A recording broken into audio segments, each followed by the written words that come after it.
Hello friends, मैं श्रुति रस्तोगी अर्श institute में आपका हार्दिक स्वागत करती हूँ। जैसा कि हम लोग पढ़ रहे थे शब्द विचार, तो आज हम देखते हैं पद की परिभाषा और भेद। पद की परिभाषा और भेद में हम लोग अध्ययन करेंगे। अभी देखिए यहाँ पर पद की परिभाषा और भेद। व्याकरण की भाषा में सार्थक शब्द को पद कहते हैं, यानी कि जो भी पद हो उसका कोई ना कोई अर्थ निकल रहा हो। इसका सूत्र देखिए, सुप्तिडंतम पदम, अर्थात सु औ जस इत्यादि विभक्ति और तिप तस झी इत्यादि प्रत्ययों से प्रयुक्त शब्द को पद कहते हैं। इस प्रकार संस्कृत भाषा में पद दो प्रकार के होते हैं, सुबंत पद और तिङंत पद। सुप और तिङ दोनों प्रत्यय हैं। ये प्रत्यय ही जब प्रकृति यानी कि मूल शब्द या धातु रूप से मिलते हैं तब सार्थक शब्दों का निर्माण होता है। इनमें सुप प्रत्यय जिनके अंत में लगे होते हैं उन्हें सुबंत पद कहते हैं, तथा जिनके अंत में तिंग प्रत्यय लगे होते हैं उन्हें तिङंत प्रत्यय कहते हैं। इन्हें क्रमशः संज्ञा पद या क्रियापद भी कहा जाता है। संज्ञा पद जो होता है आपका सुप्रत्यय का और क्रियापद तिंग प्रत्यय का कहा जाता है। वाक्य में पद ही प्रयुक्त होते हैं, जैसा कि कहा भी गया है। अपदम ना प्रुंजीत, यानी कि जो है वाक्य में पद ही प्रयुक्त होते हैं, इसलिए वाक्य का एक नाम पदशया भी है। यहाँ यह तक ज्ञातव्य है कि जिस प्रकार परस्पर विरोधी स्वभाव के दो व्यक्ति एक शय्याशायी नहीं होते हैं, यानी एक जगह पर नहीं बैठते हैं, उसी प्रकार दो विपरीत स्वभाव वाले शब्द एक वाक्य में प्रयुक्त नहीं हो सकते। जैसे सर्प और नेवला, चोर तथा साधु एक बिस्तर पर नहीं सो सकते, उसी प्रकार त्रिकोण वृत्त भी नहीं बनता है।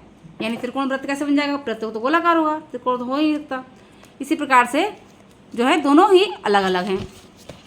आगे देखते हैं सुप्रत्यय। सुप्रत्यय में सु से पा तक के 21 प्रत्यय हैं। ये प्रत्यय अनुबंध युक्त हैं। अनुबंध उन वर्णों को कहते हैं जो प्रकृति अथवा प्रत्यय में उच्चारण आदि के लिए लगे रहते हैं पर बाद में लुप्त हो जाते हैं। ऐसे अनुबंधों को इत संज्ञा भी कहते हैं, यानी कि जानने वाला या अलग हो जाने वाला भी कहते हैं, इत संज्ञा। ठीक है, इत संज्ञा काफ़ी आप संस्कृत पढ़े होंगे तो सुना हुआ होगा। इत संज्ञा हो जाती है यानी कि लुप्त हो जाता है। अब देखिए सुप्रत्यय के 21 प्रत्यय निम्नलिखित हैं। ये 21 प्रत्यय आपके विभक्तियों में प्रयोग होते हैं। सुप्रत्यय के प्रथम विभक्ति में सु, एक वचन में, द्विवचन में औ और बहुवचन में जस प्रयुक्त होता है। द्वितीय विभक्ति में एक वचन में अम, द्विवचन में द्वितीय विभक्ति में औट प्रत्यय और बहुवचन में शश प्रत्यय प्रयुक्त होता है। तृतीय विभक्ति में टा प्रत्यय प्रयुक्त होता है। तृतीय विभक्ति में द्विवचन में भ्याम प्रत्यय प्रयुक्त होता है।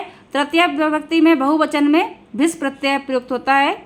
चतुर्थी विभक्ति में एक वचन में ज्ञ प्रत्यय प्रयुक्त होता है, द्विवचन में भ्याम प्रत्यय प्रयुक्त होता है और बहुवचन में भ्यस प्रत्यय प्रयुक्त होता है। पंचमी विभक्ति में डसी प्रत्यय प्रयुक्त होता है, द्विवचन में भ्याम और बहुवचन में भ्यस प्रत्यय प्रयुक्त होता है। षष्ठी में डस प्रत्यय, एक वचन में, द्विवचन में ओस प्रत्यय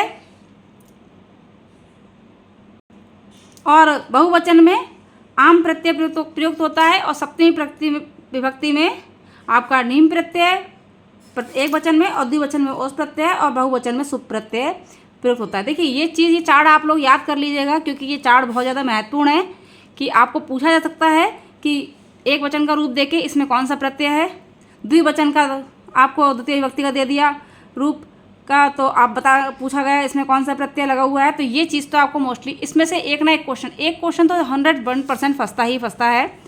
इस प्रकार से 7 ये 1 2 3 4 5 6 7 हैं। एक में सप्तमी विभक्ति में 3 लाइनें हैं। इस प्रकार से 21 प्रत्यय आपके सुबंत वाले हो गए। ठीक है, 21 प्रत्यय में सुबंत वाले हो गए। इसमें 10 प्रत्यय अनुबंध वाले होते हैं।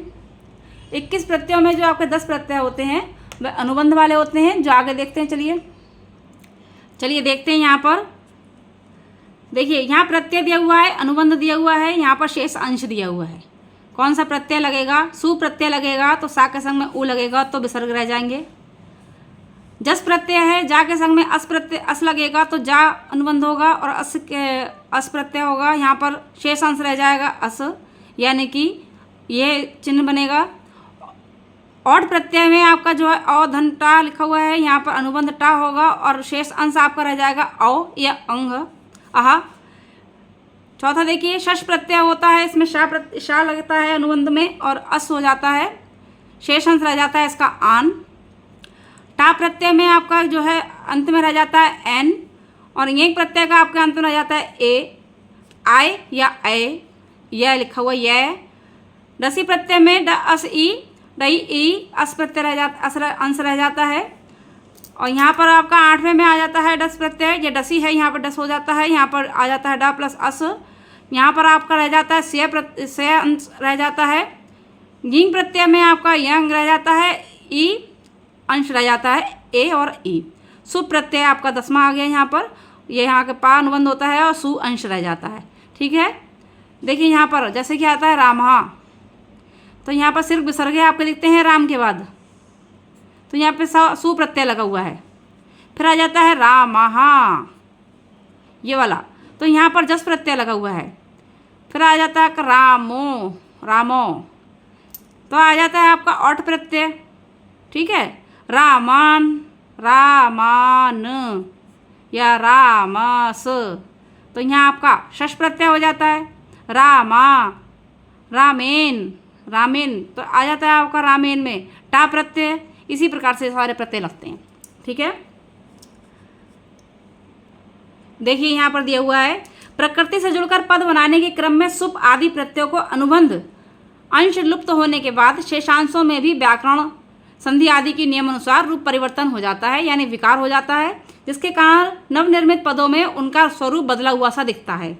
जैसे बालक में आपका सुप प्रत्यय लगा, बालक में सा लग गया। देखिए यहाँ पर जो अभी हमने इधर देखा था, सुप प्रत्यय लगा, ठीक है, उ यहाँ पर सा हो गया, शेष अंश रह जाएगा विसर्ग।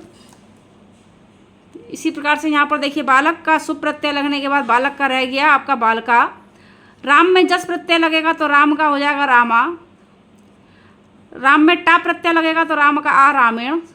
ठीक है, इसी प्रकार से हो जाता है, यहाँ पे प्रत्यय लग के सब जो है आपका रूप परिवर्तन हो जाता है, विकार उत्पन्न हो जाता है। यहाँ राम के माँ के साथ अस का आ जुटकर आह अका सवर्ण दीर्घा के कारण हुआ है। इसी प्रकार टा का एन और फिर अटकुपबांग अनुम अव्य वाये अपि सूत्र से एन का एण हो जाता है। जैसा कि हम सभी जानते हैं कि विभक्ति कारकों की होती है। दूसरे शब्दों में जब संज्ञा या कर्ता शब्दों में सुप प्रत्यय जुड़ते हैं तभी वे वाक्यों में प्रयुक्त होते हैं और पद कहलाते हैं। अतः विभक्ति युक्त शब्द पद है और विभक्ति कारक के चिन्ह हैं। ठीक है,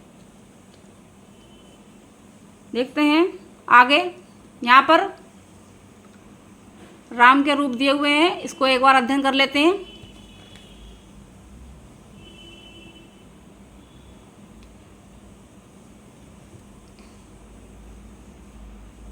देखिए स्पष्ट दिख रहा है।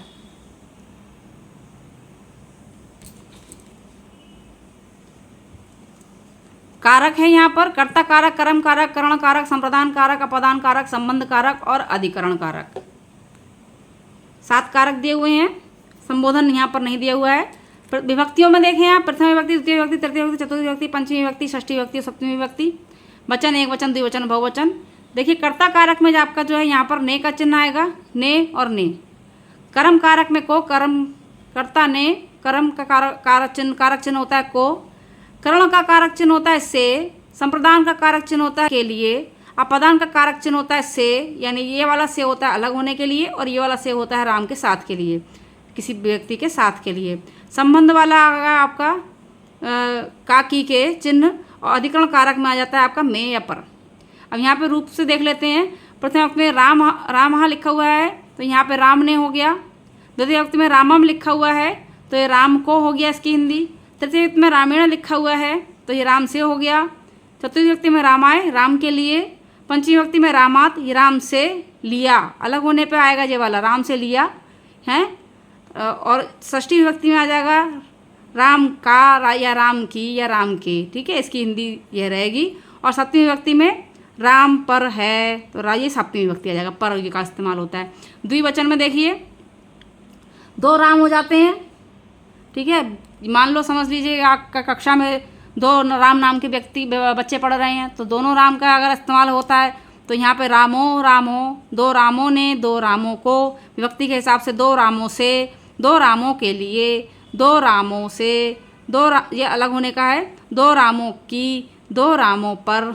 ये थे दोनों, जैसे दो कक्षा में दो मुस्कान हैं या कक्षा में दो ज्योति हैं, तो दोनों ज्योतियों के लिए, दोनों मुस्कान के लिए, तो दो आ जाते हैं ना, तो यही द्विवचन वाला में चलता है। इसी प्रकार से बहुवचन वाला होता है। बहुवचन में बहुत सारे होते हैं, 3 हैं या 4 हैं या फिर जितने भी आपके एक शब्द के रूप वो चलते हैं, तो वो उसके लिए बहुवचन का रूप प्रयोग होता है। समझ में आई?